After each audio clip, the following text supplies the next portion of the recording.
നമ്മുടെ ഏല് ഓരോരുത്തരുടെ മനസ്സാക്ഷിക്ക് അനുസരിച്ചിട്ടാണ് ഓരോ കാരണം മുന്നോട്ട് പോകുന്നത്. പക്ഷെ ഇന്ന രീതിയിൽ ചെയ്യണമെന്ന് എവിടെയില്ല. ഇപ്പോൾ ഏൽ സ്ലിപ്പായി കഴിഞ്ഞ വ്യക്തിനെ കരകയറാൻ പറ്റിയില്ലെങ്കിൽ ആ ആളെ സഹായിക്കുന്നത് ആ വ്യക്തിയുടെ വ്യക്തിപരമായിട്ടുള്ള ഒരു കാര്യമാണ്. അങ്ങനെ ഒരു കാര്യം നിർദ്ദേശിക്കുന്നുണ്ടോ? ഒരു വ്യക്തി സ്ലിപ്പായി കഴിഞ്ഞാൽ ആ വ്യക്തിനെ കൊടുന്ന് ട്രീറ്റ്മെൻറ്റ് ചെയ്ത് അയാളെ രക്ഷപ്പെടുത്തി കൊണ്ടുവരണം എന്ന് ഏൽ ചെയ്തു വരുന്ന ഒരു കടമയാണോ, എയുടെ കടമയാണോ? അത് കൂടുതൽ സ്ലിപ്പാവാൻ വേണ്ടി ട്ടുള്ള ഒരു പ്രോത്സാഹനമായി തീരില്ലേ എന്നാണ് എൻ്റെ ഒരു സംശയം. ഇത് ഞാൻ പറയാൻ കാരണം എന്താ വെച്ചാൽ, എന്നെ സ്ലിപ്പായി കഴിഞ്ഞപ്പോൾ ഞാൻ പല സീനിയേഴ്സിനെയും വിളിക്കുകയും എൻ്റെ കയ്യിൽ പണം ഇല്ലാതിരിക്കുകയും ചെയ്തപ്പോൾ അവസരത്തിൽ എന്നെ ഒരാളും അവസാനം സഹായിക്കാനുണ്ടായില്ല. ഒരു കോള് ചെയ്തിട്ട് എൻ്റെ കയ്യിൽ എല്ലാ പൈസയും മതിപ്പിച്ച് കഴിഞ്ഞു. കോള് ചെയ്ത് ആ വ്യക്തികളുടെ സംസാരമാണ് എന്നെ വീണ്ടും അയാൾക്ക് കരകയറ്റിയത്. അല്ലാതെ ഒരു കാരണവശാലും ഞാൻ അയാളുടെ ഒരു പ്രത്യേക ലെവലിൽ ഒരു ദൈവികമായിട്ട് ഉയർന്ന ഒരാളാണ് എന്ന് ഞാൻ അവകാശപ്പെടുന്നില്ല. പക്ഷേ എനിക്ക് ഒരു ദൈവാനുഗ്രഹം കിട്ടി ഏൽ വരാനുള്ള, വീണ്ടും കയറാനുള്ളത്. അതുപോലെ തന്നെ ഇനി വീണ്ടും പോവാണ്ടിരിക്കാൻ വേണ്ടിയിട്ടും എനിക്ക് ദൈവാനുഗ്രഹം വേണം.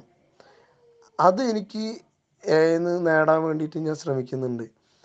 പിന്നെ ഇതൊരു സംശയമായിട്ട് കിടക്കണ എന്ന് പറയുന്ന സംഭവം സ്ലിപ്പായി നടക്കുന്ന ആൾക്കാരെ എടുത്തു കൊണ്ടുപോയിട്ട് അഡ്മിറ്റ് ചെയ്യുന്നതാണോ അല്ലെങ്കിൽ കുടി നിർത്തണമെന്നുള്ള ആഗ്രഹമായിട്ട് വരുന്ന വ്യക്തികളെ കരകയറ്റാൻ സഹായിക്കുന്ന കൂട്ടായ്മയും അവനവന് കരകയറാൻ ചെയ്യുന്ന കൂട്ടായ്മയാണോ എൻ്റെ ഒരു സംശയം വരാൻ കാരണം, പലയിടത്തും പല ഗ്രൂപ്പിലും കണ്ടുവരുന്നൊരു പ്രവണതയാണ് സ്ലിപ്പായി കഴിഞ്ഞാൽ ആ വ്യക്തിനെ പ്രത്യേകം പരിപാലനം കൊടുത്ത് ആ വ്യക്തിനെ രക്ഷപ്പെടുത്തി കൊണ്ടുവരികയും ആ രക്ഷപ്പെടുത്താൻ സഹായിക്കാത്ത ആളുകളെ പുച്ഛിക്കുകയും എന്നുള്ള ഒരു മനോഭാവം.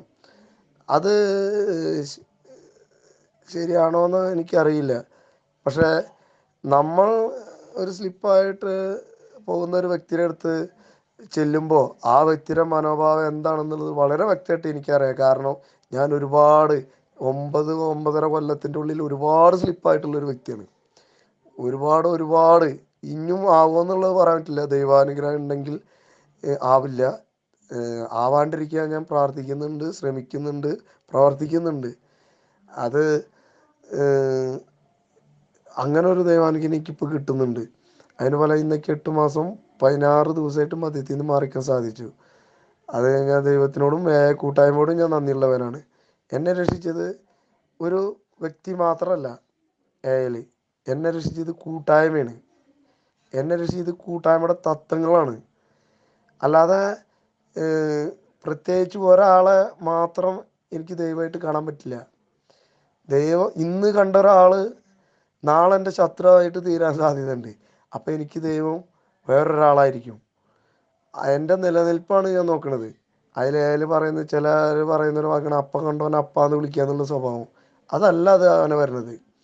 അത് സാഹചര്യ സന്ദർഭം ഒക്കെ അനുസരിച്ചിട്ട് മാറേണ്ടി വരും. കാരണം പറയുന്നത് മദ്യത്തിൽ നിന്ന് മാറി നിൽക്കുക, ഏതറ്റം വരെ പോകാൻ തയ്യാറാണ്. അവർക്കാണ് സുബോധം കിട്ടുന്നത്. എൻ്റെ ഒരു അഭിപ്രായമാണത്. ഞാൻ പറയുന്നത് ശരിയാണെന്ന് ഞാൻ ചിന്തിക്കുന്നില്ല. പക്ഷേ എൻ്റെ ഒരു സംശയം ഇതാണ്, എന്തിനാണ് സ്ലിപ്പായിട്ടുള്ള ആൾക്കാരെ രക്ഷിക്കാനാണോ, സ്ലിപ്പ് ആവാതിരിക്കാൻ വേണ്ടിയിട്ടുള്ള ശക്തി നൽകാനാണോ അവനവന് വേണ്ടിയിട്ടുള്ളതാണ്